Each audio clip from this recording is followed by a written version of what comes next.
Bobby the Brain. Chapter 10. Working with celebrities. You always have to be careful about celebrities that you bring in to wrestle or work an angle. They can do more damage than good. After all, they're not there to help you. They are there to get themselves over. They live in the town that we're in that night. Or they own a bar or car wash or something. Still, it was fun to meet famous people, whether it was in the ring or other places. I was on a plane one day going to New York. George Steinbrenner, owner of the New York Yankees, was on the same plane, and I saw him trying to jam his bag into the overhead. I yelled at him, "Sit down." "Who the hell said that?" he shouted. "Bobby Heenan, World Wrestling Federation," I said, extending my hand and introducing myself. He was actually happy to meet me after wondering who was yelling at him. He knew Dusty Rhodes and Vince McMahon. We talked several times on future flights. He even gave me season tickets to spring training and has become a real good friend of mine. Andy Kaufman was my assistant for one night in Chicago. I was managing Ken Patera in a match against Jerry Lawler, who was feuding with Kaufman at the time. They had just appeared on the David Letterman show, where Lawler slapped Kaufman, who threw coffee on the king. Kaufman was real strange. I picked him up at the Air Host, a little dump we stayed at in Chicago. I told him I'd meet him in the lobby at 6 o'clock. At 6:15 he wasn't there, so I went up and knocked on the door. He opened the door. It was real dark in his room. I asked, "Are you ready?" He quietly said, "Yeah." He got in the car and said nothing. We drove to the arena and went inside. It came time to go to the ring. He took his sport coat off and reached into his inside pocket. He had about 50 pens and pencils. He asked me, "Where should I put this stuff?" I asked him if he was wearing his jacket to the ring. He said no. I told him to put the pens in his jacket and put it in my bag or on the hook. You didn't have to be bright. "Where do you put a jacket?" The nail on the wall was not for a picture. And he walked to the ring with me. Fans were kind of wild in Chicago. Still are, for that matter. He made the mistake, when people were yelling at him, to turn and look at them, leaving his back open to the other fans. All night long he left his back open. I finally took him aside and advised him to put his back to the ring. After the match, I brought him back to the dressing room. He picked up his jacket and pens, and we went back to the hotel. He never said a word, outside of thank you. I found out later on that he was sick and knew he was dying at that time. Someone told me that he was likely meditating in his room before the match. WCW often signed professional football players to wrestle in special matches, including Kevin Green and Reggie White. I met Green in Las Vegas before a WCW pay-per-view. The limo pulled up, and I was standing by all the press out back behind Caesars. Keep in mind, I had never met the guy. I walked through the people and said, "I've got to meet you. I remember watching your dad, Mean Joe. Boy, could he play." We shook hands, and he squeezed mine so hard, it hurt my shins. When I met Reggie White, I said, "I've got every one of your albums." He said, "That's Barry White." Before WrestleMania, the WWF booked a few matches where I was handcuffed to Mr. T to prevent me from interfering. That was a little hard, because he didn't know how to work. The fans would cheer, and he would raise his arms in the air. I'd have to remind him that I was hooked to the other side of the cuffs. Another time I was attached to someone else was in Indianapolis. Bruiser had me handcuffed to a race car driver from Indianapolis named Bud Tinglestad. But no one bothered to smarten him up about the wrestling business. When I first met him, all he said was, "You just shut up." I thought he was playing with me. I would get up to go do something during the match, and he would pull me back, almost breaking my wrist. "Hey, loosen up," I'd say. Then he hit me in the chest. I punched him. He punched me back. He wasn't a big guy, but I started to realize that this guy wasn't smart. The referee walked over, and I was yelling, "Tell him. Tell him." I wanted the ref to smarten this guy up. After the match, I asked him, "Didn't you know what we were doing?" Bud said, "No, no one ever told me that. I thought it was real." I screamed, "No. I'm sorry." "So am I," I said. "Gee, I wouldn't have done that. I would have had a good time." "I would have too," I shot back. I met a Secret Service agent at a show in Washington. He told me, "Anytime you come to Washington, give me a call. I'll take you over to the White House. But it's best to call when the president is out of town because I can show you around more. There's not that many people in the place." I asked him, "Can you show me the door where Kennedy sneaked Marilyn in?" He said, "I can show you the door where Clinton leaves." We all know how that ended up. I had the privilege of meeting Muhammad Ali before his match with Antonio Inoki in 1976. He was boxing in exhibition matches in Chicago.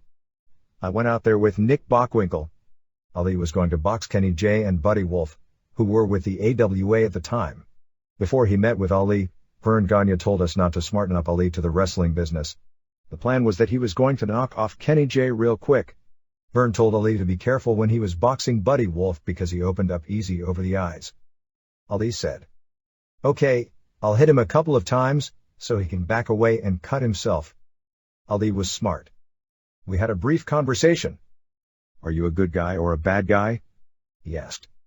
I said, "I'm a bad guy." "Do you guys get a lot of pussy?" I saw him 9 years later at the first WrestleMania.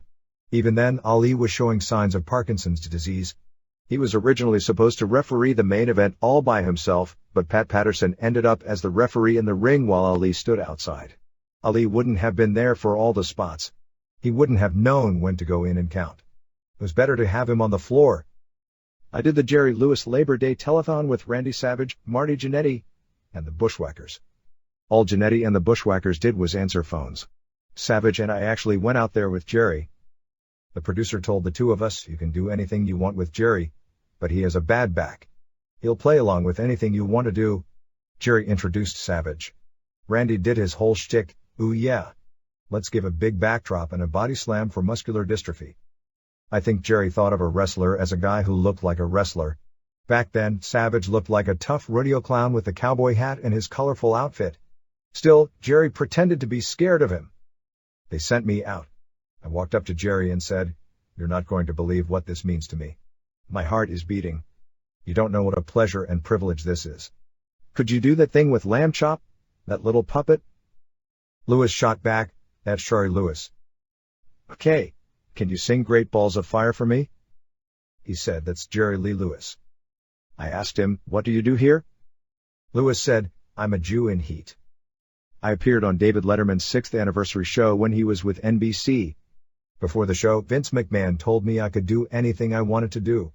I sat in the audience with my wife, Cindy Basil DeVito, who was a WWF vice president, his wife, and 2 former Rockettes. Dave introduced me, and I stood up with a Bobby Heenan action figure. I walked up on stage and gave him the doll. I asked him, "How did you get all these people here? Did you promise them free cheese?"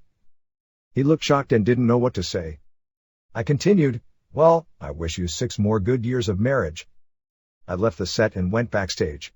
Someone from NBC confronted me. "You can't do that. You can't walk on stage," I said, but Vince McMahon told me. "I don't care," he said. "This is scripted. This is timed. You can't have an extra spot on there. Now promise us you won't do that again." "I won't," I said. "I give you my word as a professional." "Jesus Christ, Bobby," he said. Letterman does not like surprises. I don't blame him. I thought it was okay. They taped the second show. I got out there to sit down. This time the producers had a guy sitting next to me. He opened up his coat a little to reveal a gun. I guess if I started to go on stage again he would block me or shoot me. Letterman announced me for the second time. I stood up and waved and sat back down. This time Letterman noticed that I was wearing a black suit with gold on it. Letterman said, "Nice looking suit. Do you need some brasso?" Later on, he was doing a stupid pet trick. He looked over at me and said, "Is that okay, Heenan?" He loosened up a bit, but I don't blame him for being upset. I figured out what Vince wanted to do. He wanted to get me locked up in jail. It would have made all the papers. Free publicity for the WWF. I told him later, "Vince, with my blonde hair and bubble butt, I can't do a lot of time." Sting, Medusa, Roddy Piper, and I did Politically Incorrect with Bill Maher. Once again, WCW never plugged that we were going to be on. They didn't even show excerpts of the show after we appeared. Piper got into it with Maher when we arrived at the studio and when we were on the air. The producers wanted him to do some promo for something. To this day, Piper doesn't like anybody that thinks wrestling isn't real. That's his mentality.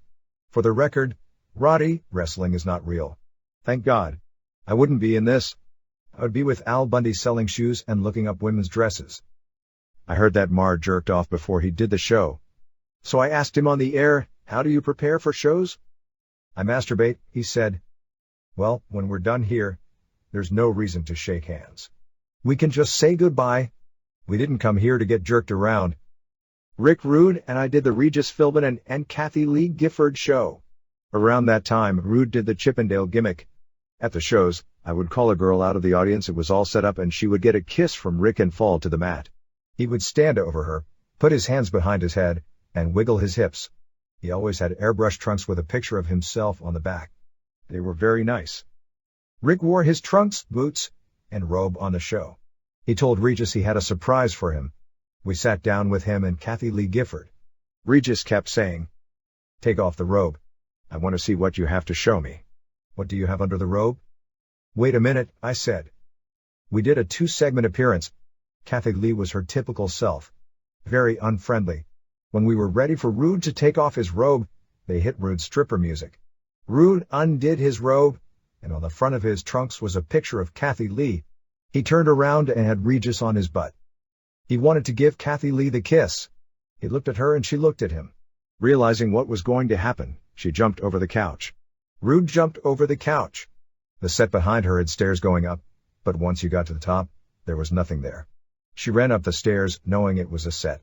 Rude was right behind her. Kathy Lee turned around and blurted out, "Don't kiss me." Frank is in New Orleans doing the Monday night game, and he's watching. "I'm not going to kiss you," Rude said. "I just wanted to see how far I could chase you." Regis watched it all and was happy with everything. I said to him, "Well, Regis, he's up there kissing your co-host. I guess it's just you and me." I did the Arsenio Hall show twice. The first time, I brought Cindy with me. The producers flew us out first class and put us up in this nice French hotel in West Los Angeles. They even put my name outside the dressing room with a star. After the show was over, they left us a basket in the room with ham, summer sausage, cheeses, mints, and other things. My wife picked up the basket and started to leave. "Where are you going with that?" I asked. "It's for us," she said. "I know, but we don't take it. It would be like the Clampetts coming to town." She said, "I'm taking it." I said, "No, you're not. Put it back." She returned the basket. We went back to the hotel for a few drinks. We got back to our room about 1 o'clock in the morning, and I was starving. I said, "Boy, I wish you would have brought that basket. There's nothing to eat." She walked over to her purse and opened it up. She had taken everything out of the basket. Ham, cheese, and everything. I think there was stuff that wasn't even in the basket. The second time I did the show, I felt like I should apologize for taking the basket. Arsenio said, "No, that's for you. It's a gift." I told him I didn't want him to think we were deadbeats. The next day, a basket arrived in the mail at my home for my wife. Along with the food, it had an Arsenio Hall doll and a jacket for my daughter. I told Cindy, from now on, steal whatever you want. I also took my wife to the Comedy Awards in Los Angeles.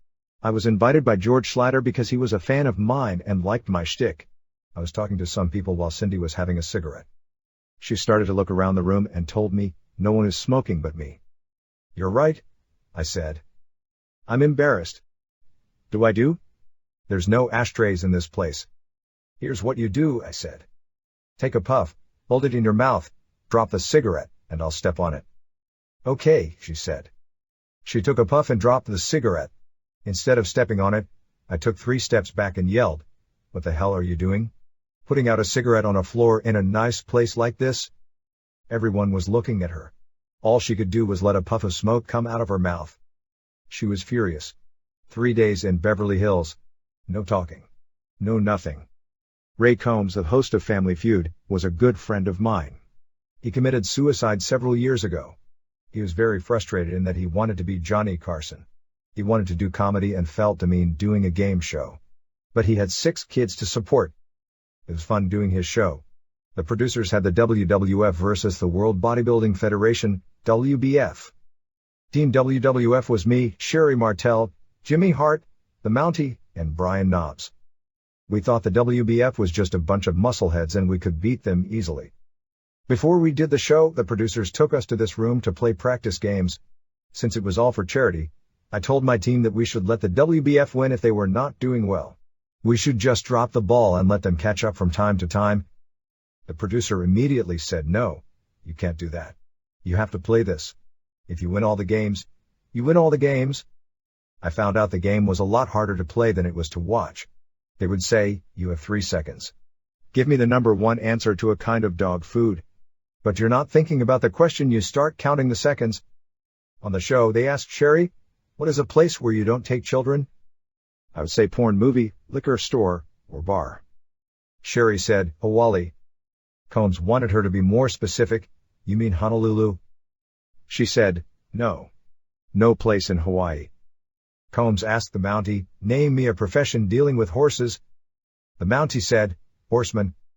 He asked Brian Knobs, "Where is a good place to meet women in sports?" He said, "Football game." "Yeah, there's nothing I like better than a 300-pound woman named Wanda with a big coat on with a cheese head." When we played Fast Money, they placed me in this curtained booth and put headsets on me while Knobs was answering the first set of questions. There was a guard standing there so I wouldn't turn around and see the board. We needed 200 points to win. The guard tapped me on the shoulder. He says to me, "Good luck, you'll need it." There were 4 points on the board, but I got every number 1 answer except for one. Knobs was giving these dumb answers. Answers like, play the trumpet for questions like, name something a dentist would do. By the end of the taping, we won $4,000 for our charities. The WBF? Those musclehead dummies? They won $38,000. They creamed us. I think they even put us over once so we didn't look bad. After the tapings, I looked at Team WWE and said, "Well, I don't think we should tackle Jeopardy right now." Not long after my appearance on Family Feud, Ray Combs opened up a comedy club in Cincinnati, and his agent invited me out to be his guest. Combs had no idea I was going to be there. In the middle of his set, I stood backstage with a handheld microphone. "Hey Combs," I shouted. He stopped his show and looked around. "Hey Combs." "Who is that?" I walked out on stage.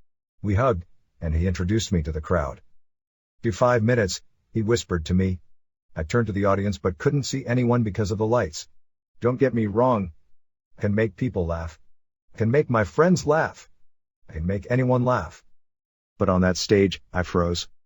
I didn't have any material, and I didn't know these people. I just didn't feel comfortable. I honestly didn't know what to say. I finally blurted out, "There's not enough money," and I walked off stage. On top of the talk shows and game shows, I even made an appearance in prime time, but no one told me I was. John Studd and I appeared in an episode of the A-Team. We got to the Los Angeles arena that night. Mr. T was in the crowd. Studd was wrestling Hogan that night, and we were told to go have our normal match with T at ringside. "Whatever he does, Bobby, just go along with it. He's working for us," I was told. But I didn't know they were filming for a television show. So we were not aware that whatever the viewer saw on that episode would be shown on television. In 1994, Jimmy Hart called me and told me that these producers were looking for 2 guys to be announcers in a movie they were filming. Gene Okerlund and I got the parts of announcers in a movie called Time Master. I played a guy named Bob. Okerlund played a guy named Howard. We played the announcers of a futuristic video game. James Glickenhaus, the director, makes a lot of movies for video and put his 14-year-old kid in the lead. I've never received a residual off it, and I've never known anybody who has ever seen it. More people watch the video cameras at Walmart than have seen Time Master. I even went to the premiere in Los Angeles. I brought out my mother-in-law, wife, and daughter. I rented a limo, but everyone else in the movie drove their own cars. In addition to what I spent on that, I had to pay $1,050 to join the Screen Actors Guild. They paid me only $1,000 for the movie. Again, that's why they call me the Brain. One of the greatest honors of my life came in 1998. I was selected to the All-Madden team. By John Madden. Every year, he picks guys from the NFL for his team. For some reason, he selected me as a manager. And there are no managers in football, just coaches. I got a beautiful cast-iron trophy with All-Madden team on the front and every player and position Madden picked on the back. At the bottom it said, Manager, Bobby the Brain Heenan. The funny thing was that I never met him. He was just a fan. Not long after that, I was standing outside the Marriott in Philadelphia, and I saw the Madden Cruiser. I approached the security guard in front of the bus and asked him, "Could you tell him that Bobby Heenan is outside and I'd just like to meet him?"